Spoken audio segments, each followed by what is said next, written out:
Hello, everyone, and welcome back to the sixth installment of the Babylon Business Bootcamp. Today's webinar features information on doing business with government agencies. I am joined here today by our special guest, Lauren Linekas, a business advisor with the Farmingdale Small Business Development Center. Before arriving at the Small Business Development Center, Lauren was the Associate Director of the LaGuardia Community College Procurement Technical Assistance Center, where she helps small businesses understand government contracting and how to market their goods and services to the government. In recognition of her expertise in government procurement assistance, Lauren earned her Certified Procurement Professional Certificate from the Association of Procurement Technical Assistance Centers in 2016. Lauren has a history of working with small businesses on many levels and environments. We want to welcome Lauren Linekas. Thank you for joining us today, Lauren. Thank you for having me. I'm really happy to be here and to get started on talking about government contracting. So I'm going to share my screen now.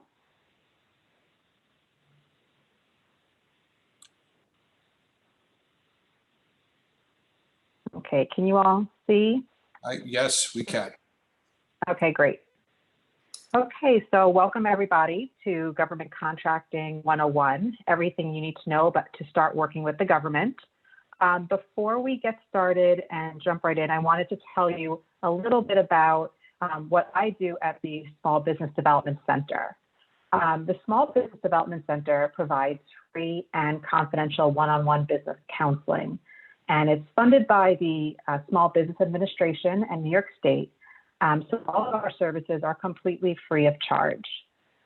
We started in 1985, and to date, we've assisted over 33,000 businesses, helping them to invest over $400 million in the area's economy and created or saved 19,000 jobs.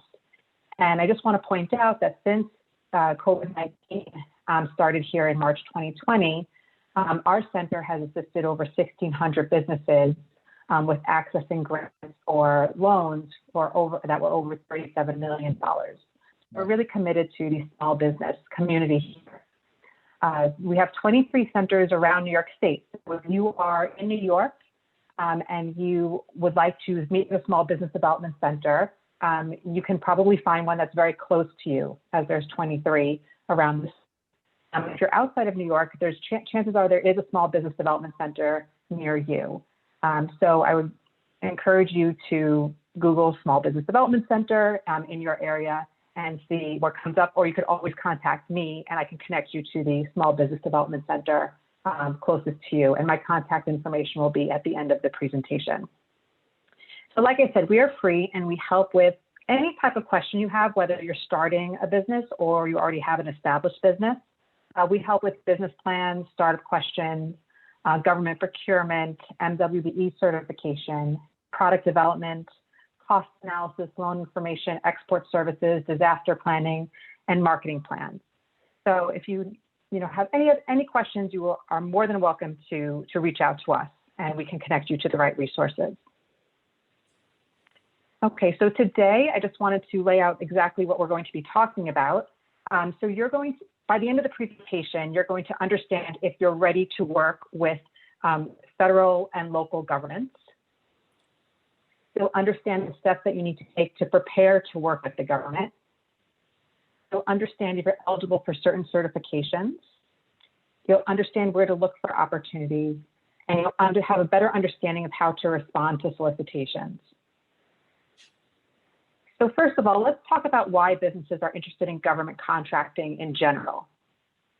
Well, so there's opportunity to be had. The federal government procures more than $450 billion in goods and services every year. There's a 20% of businesses. So 23% of $450 billion is a lot of money, and there's a lot of opportunity for small businesses, especially in the federal space. New York State procures more than $7.5 billion each year in goods and services. And there's a 30% MWBE goal, Minority and Women Business Enterprise goal. So 30% of that $7.5 billion has to go to certified women and minority-owned businesses. There's a 6% goal for service-disabled veterans that are certified. So again, a lot of opportunity there. In New York City, the city procures more than $15 billion in goods and services. And while there isn't a hard goal for MWBEs, like a overall goal for MWBEs in the city, they're looking to institute a 30% goal by 2021. Nassau and Suffolk procure millions each year, and they have their own certifications for service-disabled veterans and MWBEs, and they're looking to put hard goals in for those as well. So again, a lot of opportunity for businesses to work with government. But it's important to know that the government buys only from responsive and responsible vendors. So what does that mean? It's something that the government talks about a lot when they are looking at vendors to work with. It's something that's universally practiced. And a contract cannot be awarded unless those two main tenets are met. So responsiveness refers to your offer. So when you're responding to a solicitation, the government wants to see that you're following directions. When they look at responsibility, they're looking at you. They're looking at your business, and they want to look at your qualifications, and a judgment is made about your abilities. And they're looking at your financial history, your organizational history, and what your organization looks like right now, and past performance, which is really, really important, that you have a history of doing the work that you say you do, that you're not just set up overnight and wanting to start working with the government, that you have a history of performing the work that you say you do. So where do you begin when you want to work with the government? Well, there are three main things you need to do when you want to work with the government. The first is registration. The second is looking to see if you can get certified in anything like minority, women, or veteran-owned business. And the third is actually going out and finding opportunities. So registration, let's go through registration first. If you want to work with the federal government, the first registration you would do is sam.gov. Sam.gov, it takes about an hour to get through, and you are signing up or registering to be a federal vendor.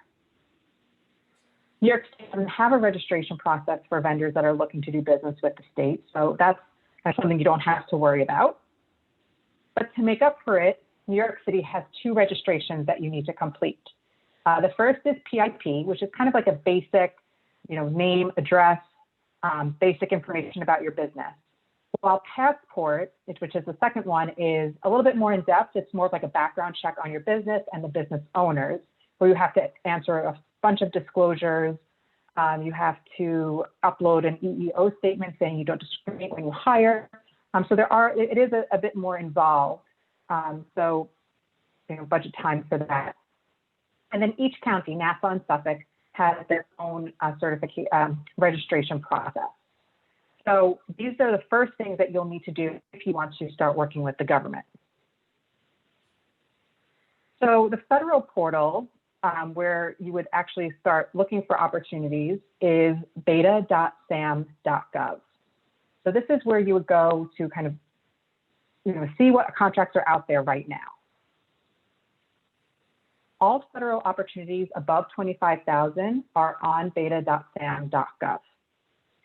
Anything below 250,000 is set aside pretty much automatically for small businesses. So the federal government is committed to working with small businesses, and anything below that 250,000 is, they say in the solicitation that only small businesses can apply. And there are several certifications that you can get at the federal level. There's the 8A certification, which is mainly for minority-owned businesses that have been in business for 2 years and whose owners have a personal net worth of less than $250,000. The Hub Zone certification is location-based, so you would have to be located in a designated Hub Zone. This is a zone that the federal government has designated as an area that has low employment and low income. So there is a map that you can search and see which areas are Hub Zone and to see if your business is located in a Hub Zone. Then there's the Economically Disadvantaged Woman-Owned Small Business Program. There's also just not economically disadvantaged, just a regular women-owned small business program. And so that is for women-owned businesses. And then there's the service-disabled veteran-owned small business program and the veteran-owned small business program. And then there's a mentor-protege program where you can find your own mentor and apply for this program where you and your mentor can go after government contracts together. So that's a more specialized program. So these are the kind of the opportunities that are available to you at the federal level. Now, New York State has their own portal to look for opportunities. This is called the New York State Contract Reporter. This is what it looks like. And you can search by keyword and look for opportunities on this site. This is the official website of New York State Procurement Activity, and state agencies can advertise on it, as well as authorities, universities, public universities, public benefit corporations, and municipalities, museums, libraries, schools, and prime contractors. There's a lot of opportunities on this site. Anything above $50,000 can be on the New York State Contract Reporter. And anything below $50,000 is advertised directly through the agency. So if you have a product or service that you believe the government will buy that's going to be below $50,000, it's then your responsibility to figure out which agencies are buying that good or service and marketing to them directly, because they don't have to put those opportunities online. They can just call up 3 vendors and ask for quotes, or maybe they have their own list of vendors that they email. So it's important to keep that in mind, that anything below $50,000 you're not going to see on the Contract Reporter. So there are 2 types of ads that you're going to see on the New York State Contract Reporter. The first is discretionary spending advertisements. So this is anything between $50,000 and $500,000. It's called discretionary spending, and they're limited to small businesses, service-disabled veterans, and MWBEs. So often when you search on New York State Contract Reporter and you see that discretionary spending label on the solicitation, you'll know that only small businesses, service-disabled veterans, and MWBEs can apply. This doesn't include construction, and it doesn't require a formal competitive procurement process. Most likely what they'll ask for is a quote, maybe some information about your business, and then the agency will make a decision. But it's not going to be like a formal solicitation bidding process. The second type of ad that you're going to see on the New York State Contract Reporter is a competitive bid or proposal ad. So this is for anything $500,000. It's open to anyone can apply, but there are goals attached to these bids. So if you win a bid for over $500,000, you're probably going to have to subcontract a portion of that to women, minority, and or service-disabled veterans. Usually it's 15% of the contract for MBEs, 15% for WBEs, and 6% for service-disabled veterans. But of course, that can change depending on the type of contract it is. But that's something to be aware of. So if you are bidding on things that are above $500,000, you should have a pool of these types of certified businesses to choose from. If you are a minority woman or service-disabled veteran-owned business, it's important to start making connections to larger businesses. So if they win these types of contracts, they know of you and can use you as a subcontractor. So to get into certification with New York State has its own MWBE certification process, and I provided the link here. In order to apply for this, you have to be 51% owned, operated, and controlled by a woman or minority. You have to be in business for at least a year. You must be a small business, which is under 300 employees. And there is that 30% goal for New York State contracts. Just to note, New York State reached 29% utilization rate in 2018. We're going to hear the new numbers probably in a few weeks, but they are close to reaching that 30% goal of using women and minority owned businesses in New York State. I just want to note, the women minority-owned business program in New York State, they really are committed to making sure that the businesses are owned, operated, and controlled by a woman or minority. And so that control is very important. It's not just enough to be 51% owner. You have to show that you can hire and fire, you know the business, you know the financial information inside and out.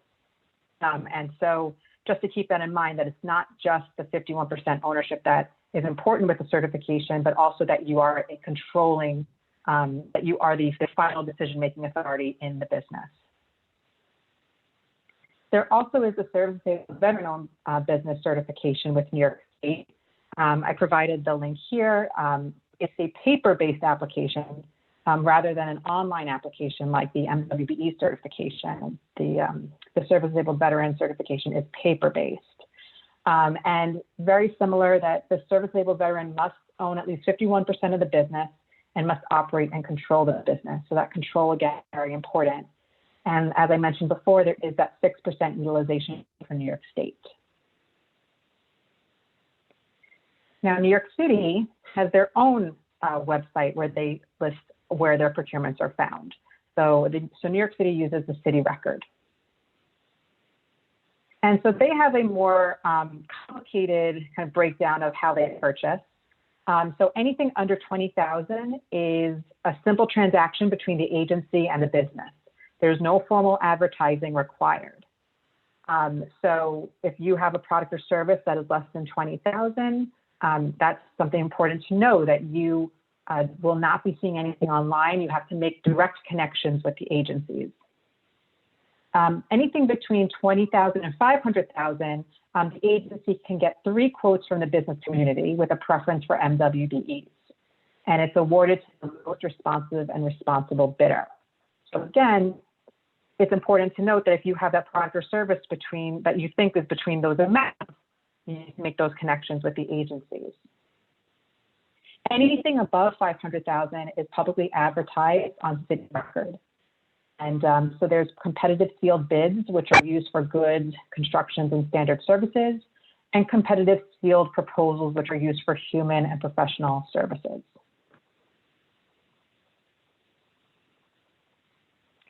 And New York City has their own certification process, where I gave you the link right there, sesconnect.nyc.gov. Very similar requirements to New York State, where the 51% owner must be a minority or a woman and must own, operate, and control the firm. And the company must be in the geographic market of New York City.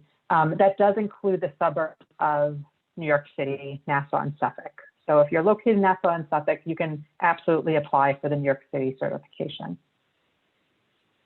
Right now, New York City has different goals for different groups and different industries. It's much more nuanced than like a blanket 30% goal. But as I mentioned before, they're looking to institute that 30% goal in 2021. Right now, they do have very low utilization rates, and they're looking to change that. Now, Nassau, they have their own procurement board. You can register to look for procurements, and I provided a link right here and a brief picture of what it looks like.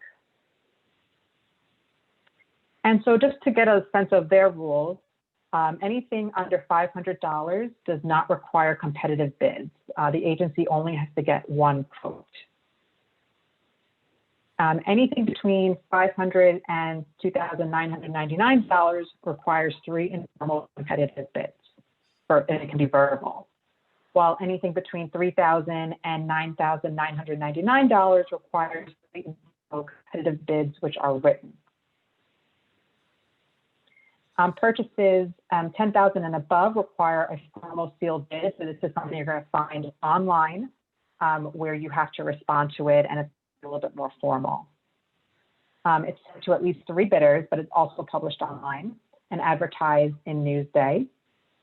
Vendors are given a minimum of 5 days to respond, and sealed bids are open publicly at a designated time. The lowest responsible bidder is awarded on the contract.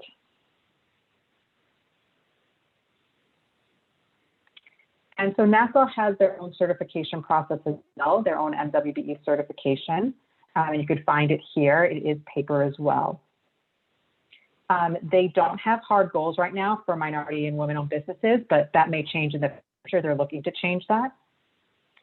And if you're already certified as a state or city MWBE, there is a faster application, a short form that you can use to get certified with NASA. And they also have reciprocity with New York State Service-Disabled Veteran Certification. So if you're in your state disabled veteran certified business, you can use that to be represented in NASA. Now, Suffolk has their own bid award system. And their rules are that any purchase up to $3,499, the agencies can purchase with only one quote. The purchasing department, the centralized purchasing department, then gets an additional 2 quotes. Anything between $3,500 and $19,999, the bid is sent out to a bidder's list. And you will need to contact purchasing to get on that bidder's list. So if you are interested in selling to Suffolk, definitely reach out to the purchasing department to get on the bidder's list. Anything above $20,000 is advertised on the Suffolk portal and newspapers. And it's also sent out to the bidder's list. And Suffolk County has their own MWBE certification as well, and you can find that at this link here. Now, because this presentation is with the town of Babylon, I thought I'd give some information on how the town of Babylon purchases. Now, I'm going to throw out a lot of numbers to you. I've been throwing out a lot of numbers to you about different thresholds, and I'm not expecting you to memorize these or anything like that. But it's important to know, especially when you're trying to sell to the government, kind of where your product or service fits in. So that's why I'm giving you these numbers.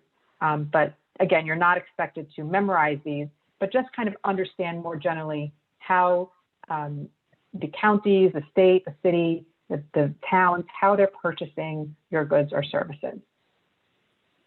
So the town of Babylon advertises on their own site, townofbabylon.com, but they also advertise in Newsday and the New York State Contract Reporter.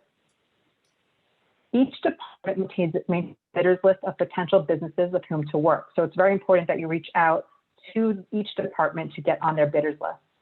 And the purchasing department also keeps an overall list of businesses as well. They've emphasized that they utilize Google, which I wanted to just highlight because it's really important, and we'll talk about this towards the end of the presentation, that your reviews are stellar on different reviewing platforms like Yelp or Google Review or Facebook. Your website is up to date with your contact information, and you have an excellent website that is clear and concise, and your social media is also up to date. Because a lot of government agencies, not just Town of Babylon, but the federal government, state, city, they use Google like any other customer that you would be engaging with. They want to research you and they want to see what the reviews are and they want to see what your website looks like.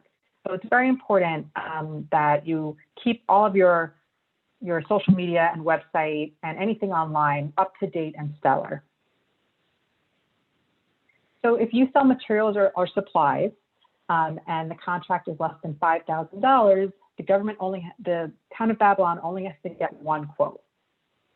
Anything between $5,000 and $10,000, they have to get 2 quotes. Anything between $10,000 and $20,000 is 3 quotes, and the lowest quote is awarded, and this is all publicly recorded.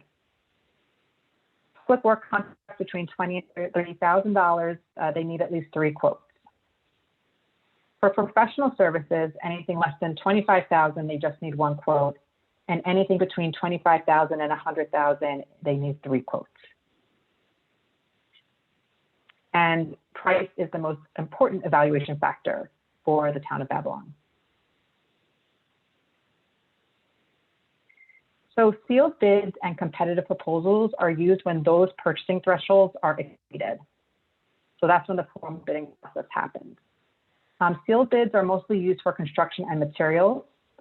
There's usually a public bid opening where all bidders' information is recorded. For competitive proposals, it's mostly used for services.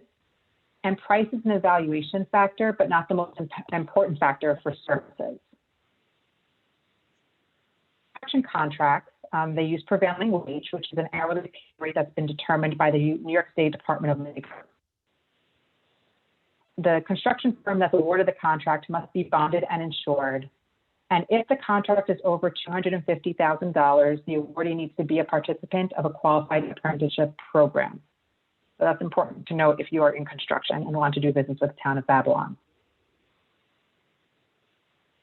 So now that we've gotten registered, we know about certification, how do we find all of these opportunities and get connected to the right agencies? So the most important thing right off the bat is to start looking online at the portals and seeing what's out there. The New York State Contract Reporter, City Records, the counties, Babylon. You can also look at beta.sam.gov for federal government if you're interested in getting to do work with the federal government. Also, there's a system called BidLinks. This is directly through the Small Business Development Center. So you would have to meet with the New York State Small Business Development Center to get on BidLinks. But what BidLinks does is it searches all of these websites and matches the procurements that match your industry and email them to you. So it's kind of like a scanner. We put a few codes of what kind of industry you're in, and it scans all of those bids to your email, which saves you a lot of time. So if you're interested in a program like that, it's completely free, but you would have to meet with us first and have us set that up for you. The other most important thing that you want to do when you're starting to work with the government and looking for opportunities is to do market research. There are a few websites that can help you with that. With the federal government, there's usaspending.gov. For New York State, there's openbooknewyork.com. And for New York City, there's checkbooknyc.com. And what these sites tell you is who's buying, how they're buying, how much they are buying, where they're buying from. Those are the questions you definitely want to know with the government. And see, instead of marketing to hundreds of agencies around the country, if you can look on these websites and see, all right, which are the top 5 agencies that are buying my good or service? And how are they buying? Do they buy small amounts, large amounts? Who are they buying from? Who are my main competitors? Or who's a potential partner for me? So these are all really important things to find out as you start working with the government. You also want to look at forecasts. Many government agencies put these on their websites, and they'll forecast out 6 months or a year of what they're going to be buying in the future. So you're not kind of caught off guard and thinking, where is the next RFP coming from? Where's the next solicitation coming from? If you look at the forecast, you'll have a better sense of those top 5 agencies that are going to be marketing to. You look at their forecast, okay, when is the next procurement that relates to me is coming out? And like I said, pick 3 to 5 agencies that are your top purchasers, and also pick 3 to 5 primes that you see that are being awarded contracts often, and seeing if you can market to them as subcontractors. Networking is also a very important part of government contracting. In the past, there were a ton of in-person networking events where you can meet with government agencies and talk to them about your business. And make connections with them. Right now, there's a few virtual trade shows and virtual agency events. Again, if you narrow it down to 3 to 5 agencies that you want to work with, you can just go to those events that feature them. You can go on their websites and see what kind of events they're having. A lot of agencies host their own events where they're meeting so any kind of virtual trade show, matchmaker, agency event is great to attend. And you want to meet and develop relationships with the agencies that you want to work with.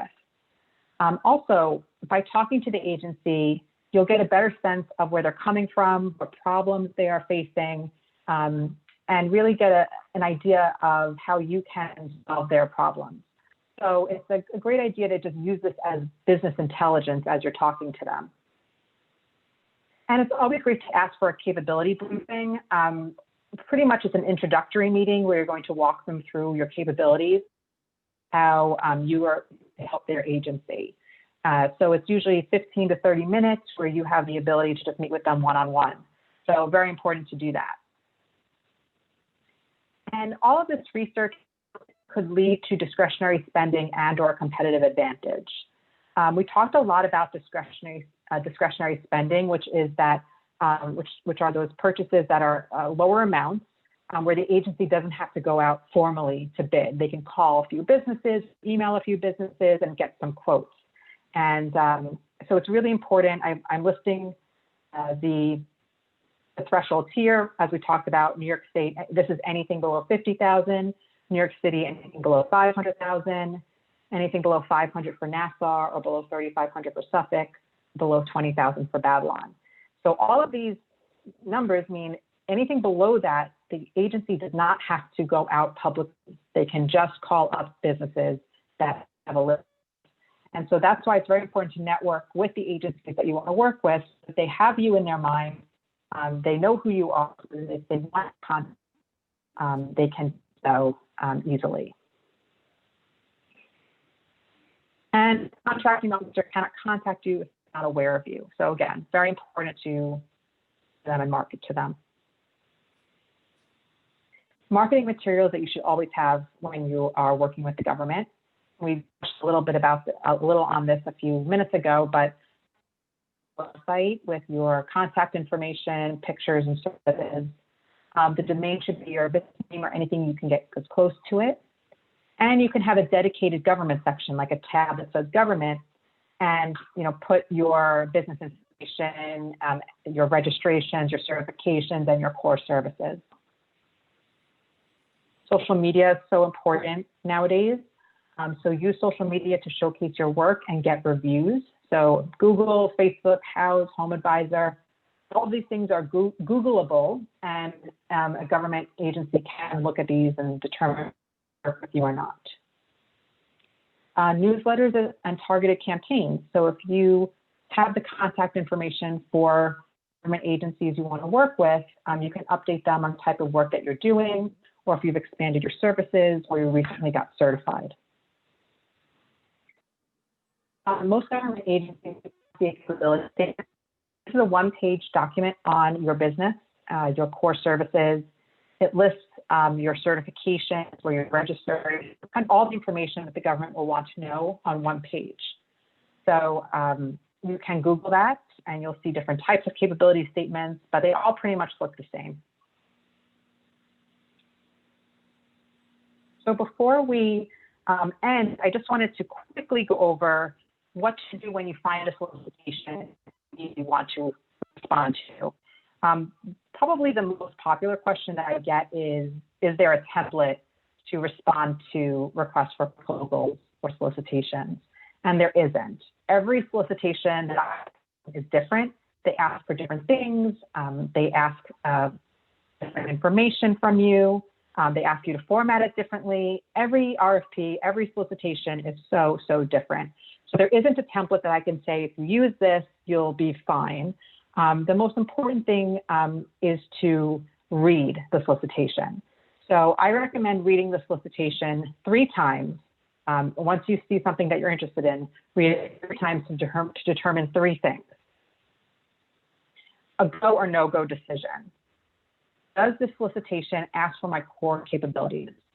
I know that as business owners and entrepreneurs, we want to make anything work, and we want to, we say yes to everything. We don't want to lose an opportunity, but the government really wants to work with businesses that, remember, have that past performance.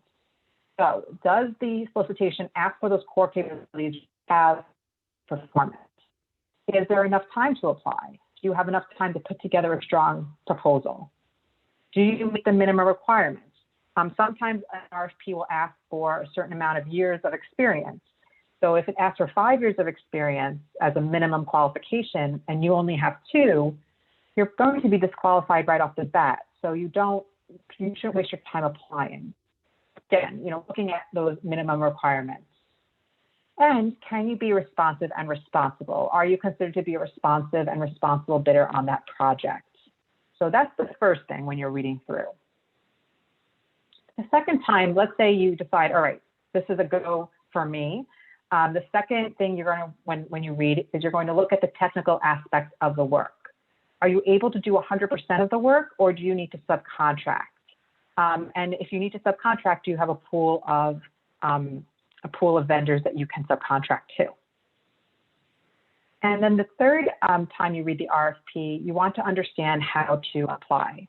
And so what kind of formatting requirements are being asked of you, especially now, with COVID-19, they may ask you to email everything, and it may, if it's a large email, making sure you have enough time to send all the attachments in different emails or in the most organized way. It may ask you to format things. And so you really want to understand what are the steps to apply for this type of solicitation. Now, usually there's a question and answer session with a solicitation. And there's a time where you can ask questions. So they usually give you a deadline for when you can ask the question, and then the agency will release all of the questions and all of the answers at the same time. So you've read the solicitation 3 times, so you're not going to ask basic questions like when is it due or how do I apply. You're going to ask a lot of detailed questions to try to get as much information as possible, or also to understand the solicitation a little bit better if there's some ambiguities. So some questions to consider. You want to ask, has the solicitation been released before? Is there an incumbent? Is there already someone working on it? And are they happy with that person? Was there a previous contract? So you can do some research on that previous contract. Maybe there's something confusing to you in the solicitation, maybe about the scope of work or the technical aspects of the work that you need to be clarified. Or there may be documents that you can fill out, but then you can't find them in the solicitation. That's something that's very common. The agency will ask you to fill out a document, but it's not in the solicitation. So that would be a question, and then they would release the document if they still want it to be filled out. Another important aspect when you're looking at a solicitation and determining how to respond to it is you want the pricing to be right. And you don't want your budget to be unreasonable in either direction, whether it be too low or too high.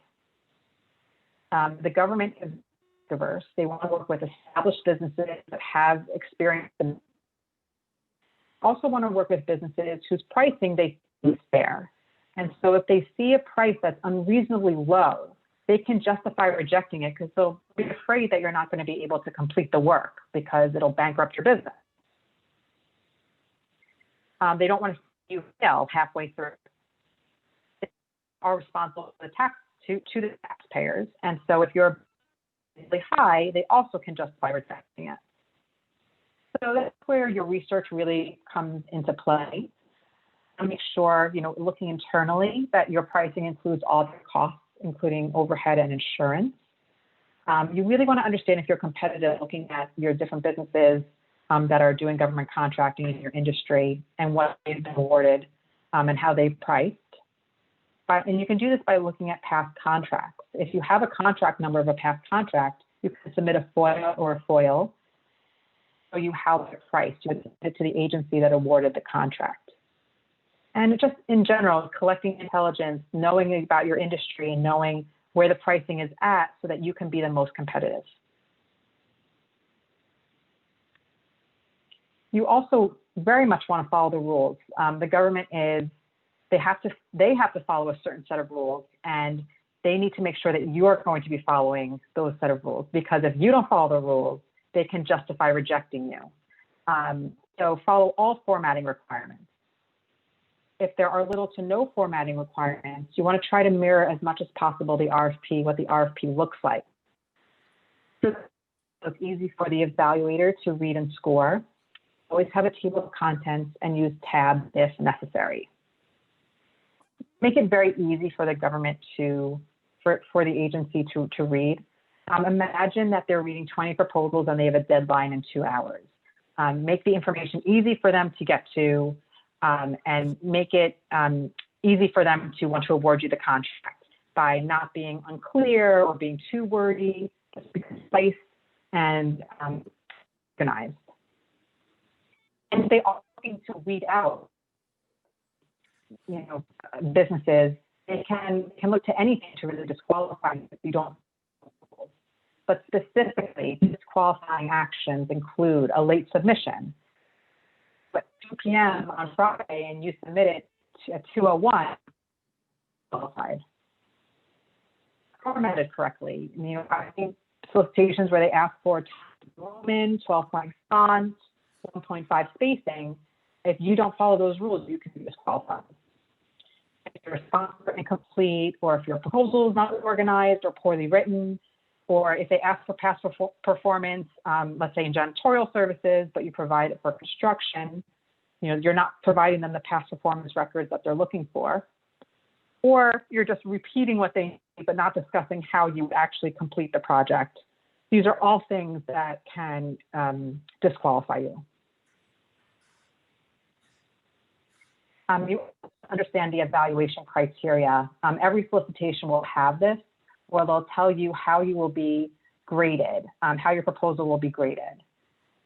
So it's very important that you look at the evaluation criteria and see what it evaluates, what it weighs. Is technical performance or pricing, organizational capability or financial capability, or your quality assurance plan. The solicitation will tell you what percentage is for each of these. Technical expertise is 60% of your evaluation score, or past performance, maybe 70%, whatever the case may be. That's where you want to focus your energy. You want to hang that evaluation criteria on the wall as you're preparing your proposal to really make sure that your proposal is focusing on that evaluation point.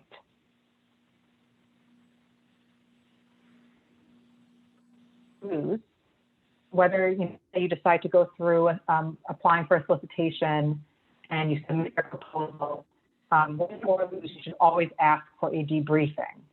A debriefing is an opportunity for you to meet with the agency in person or over the phone or by email to talk about the outcome of the bid process. So if you won, you'd want to know, well, did I win by a lot or did I win barely? Where was my proposal, and strengths and weaknesses about what about my proposal, and was it the strongest that it could have been, or could it have been a little bit more stronger? If you lost, this is a really great way to figure out how you can be better for the future. So that's a question you can ask, like what would have been better? How can I make my proposal better? What do I need to ensure that I get the next award? And also, did I lose by a lot, or was I the runner-up? If you were the runner-up, you can pitch yourself as a backup to the awardee in case things don't work out with the person that was awarded the contract. But keep in mind, it's usually a deadline when you have to submit a request for a debriefing. So always ask for the debriefing as soon as you hear back on the contract determination. So as I mentioned, we are here to help at the Small Business Development Center. I gave you a lot of information, a lot to work with. I definitely do need someone to help you through this process. It is complicated. There's a lot to know. So we'd be happy to help you. Our website is at the bottom of this slide. And I've also provided my email so that if you need to get in touch and want to set up an appointment, a virtual appointment, we'd be happy to do that. So thank you very much for listening to this presentation. Thank you to the Town of Babylon for hosting this. And it was really a pleasure to be here. Lauren, that was excellent. That really was. I'll tell you that it looks like if there's a business, especially what's going on right now, this looks like it would be another market that they can get involved with to help expand their business and their practice. Right. Yeah, the government is really proof. Regardless of what's happening in the world, the government still needs to provide for its citizens, still needs to purchase. And so, especially in this environment right now, if this is slow elsewhere, the government contracting process may be a good alternative or a different revenue stream. Okay. And if the business is listening and this is something they do want to explore, We got your contact information up there. How involved do you get with their process, especially walking them through this? Yeah. Well, so we can do, if they have questions on the registration process, let's say they're going through SAM.gov or they're going through Passport with New York City and they're stuck somewhere, we can do a screen share and kind of figure out, okay, what's going on and how can we get through that section? Or with certification, I can review the certification before they submit it so that I can make sure that all the documents are there and that they have a strong application. With solicitations, I can take a look at their proposal and make sure it's answering all the questions, or if they have questions about the solicitation, helping them to clarify some ambiguities if I am able to. So really here to help and walk through with the business on how to do things with the government. That's excellent, because I'm sure there are a lot of businesses that can qualify, but they may look at this process as, oh my gosh, how do I get through this, right? So right, it's important not to jump in. It's not going to be an overnight process. It's a very slow process. You just have to take it step by step and do one thing at a time. And we usually recommend starting local. Start selling to the town of Babylon, then move to the counties, then move to the state, the city, Gotcha. so that you're not just overwhelmed. Gotcha. That's excellent advice.